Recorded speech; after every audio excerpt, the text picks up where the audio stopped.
안녕하세요. 오늘은 루돌프 슈타이너의 좀 독특한 의학적 통찰, 이걸 담은 자료들을 한번 깊이 살펴보려고 합니다. 네, 1921년에 의사나 의대생들을 대상으로 했던 강연 모음집인데요. 슈타이너 전집으로는 313번 GA331의 발췌본이에요. 네, 맞습니다. 이걸 통해서 슈타이너가 인간 존재나 질병 또 치유를 어떻게 받는지 그 핵심 아이디어를 좀 같이 파헤쳐보죠. 좋습니다. 특히 이 물질하고 영성을 연결하는 관점이 오늘날 우리한테 어떤 의미가 있을지 좀 궁금하네요. 네, 그쵸. 슈타이너는 인간을 그냥 물리적인 존재, 육체만으로 보지는 않았거든요. 아, 육체 외에 다른 것도 있다. 그렇죠. 이제 에테르체라고 해서 생명력이나 형태를 만드는 힘과 관련된 몸이 있고요. 또 아스트랄체, 이건 이제 의식이나 감각, 감정 이런 거랑 연결되고요. 네네. 그리고 마지막으로 자, 그러니까 이씨라고 하는데 자기 인식이랑 개별성을 가진 어떤 영적인 핵심, 이렇게 네 가지 요소가 상호작용한다고 봤죠. 네 가지나요? 꽤 복잡하네요. 네. 그래서 이 강연들이 바로 이 네 가지 요소가 건강할 때랑 아플 때 어떻게 다르게 기능하는지, 또 더 나아가서 우주나 지구의 리듬하고는 어떻게 연결되는지, 이런 생각들을 잘 보여줍니다. 인간을 그렇게 여러 층으로 본다는 거, 그거 자체가 참 흥미로운데요. 특히 그 인간의 머리 있잖아요. 신경, 감각, 체계. 네, 머리 부분. 이 머리가 형성되는 게 규소 성분이 많은 암석이 이렇게 딱딱하게 굳는 과정이라든지 아니면 석회질이 쌓이는 과정, 이런 지구적이고 광물적인 과정하고 깊이 연관돼 있다. 이 설명이 상당히 독특했어요. 아, 그렇죠. 그 부분. 그냥 혼자 뚝 떨어진 생물학적 기계가 아니라 훨씬 더 큰 우주적이고 지구적인 과정의 일부인 셈이죠. 아하, 그래서 질병도요, 단순히 어떤 기관이 딱 고장났다, 이게 아니에요. 고장이 아니면 뭔가요? 우리 안에 정상적인 생명 과정이 있는데 이게 어떤 이유로 좀 균형을 잃거나 아니면 특정 방향으로 너무 치우쳐버린 상태, 이렇게 본 거죠. 너무 치우쳤다. 예를 들면요?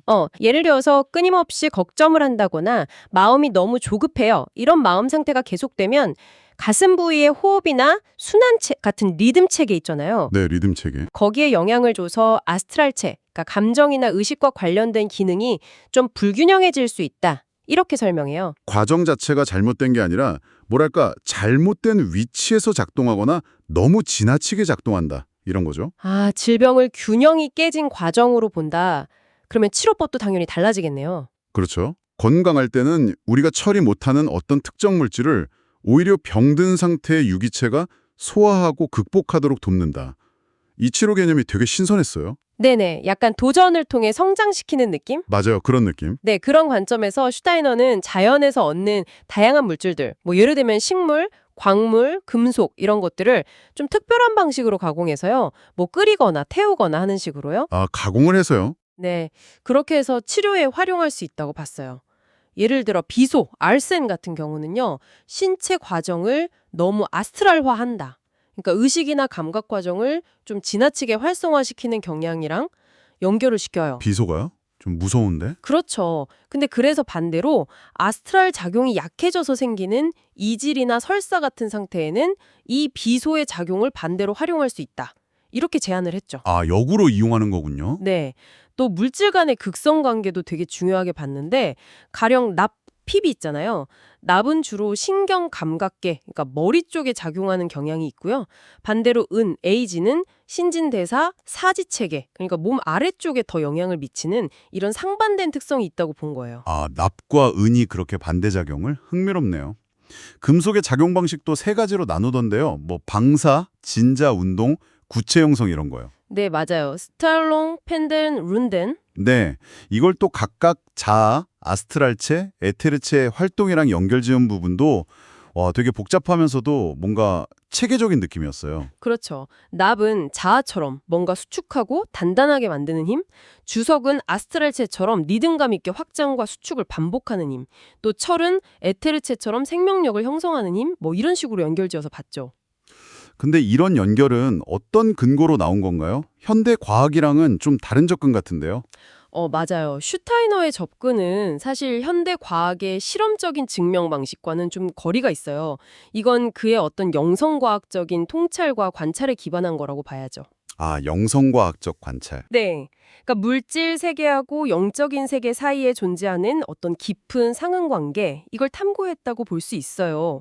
마찬가지로 동종요법에서 쓰는 희석 배율, 포텐시룡이라고 하죠. 네, 들어봤어요. 희석하고 막 흔들어서 쓰는 거. 네, 물질을 희석하고 흔들어서 그 효과를 증폭시키는 방법인데 슈타이너는 이것도 좀 다르게 봤어요.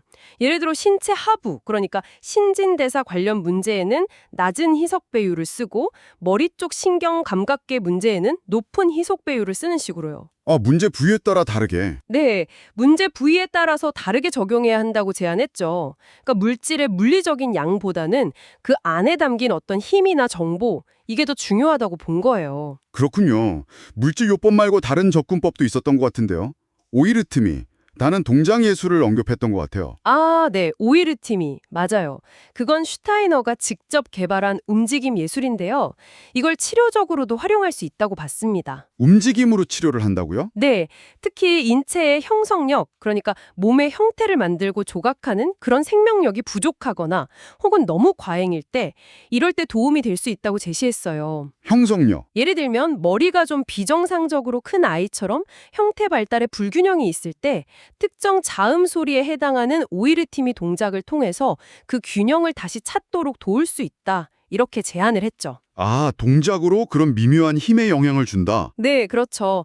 보이지 않는 형성력에 직접 작용하려는 시도라고 할 수 있겠습니다. 오늘 이렇게 쭉 살펴본 슈타이너의 관점은 정말 인간의 내면 세계, 그러니까 영혼 활동이랑 육체, 그리고 더 나아가서 지구의 물질, 우주의 힘까지 전부 다 연결된 하나의 통합된 시스템으로 보려는 시도 같아요. 네, 맞습니다. 굉장히 통합적인 시각이죠. 특히 질병을 단순히 뭐가 고장났다, 결함이다 이렇게 보는 게 아니라 그냥 자연스러운 과정인데 제자리를 좀 벗어났거나 너무 과장된 상태다 이렇게 이해하는 방식은 우리가 건강하다는 걸 어떻게 정의하고 또 유지해 나가야 할지 다시 한번 생각해보게 만드네요. 그렇죠.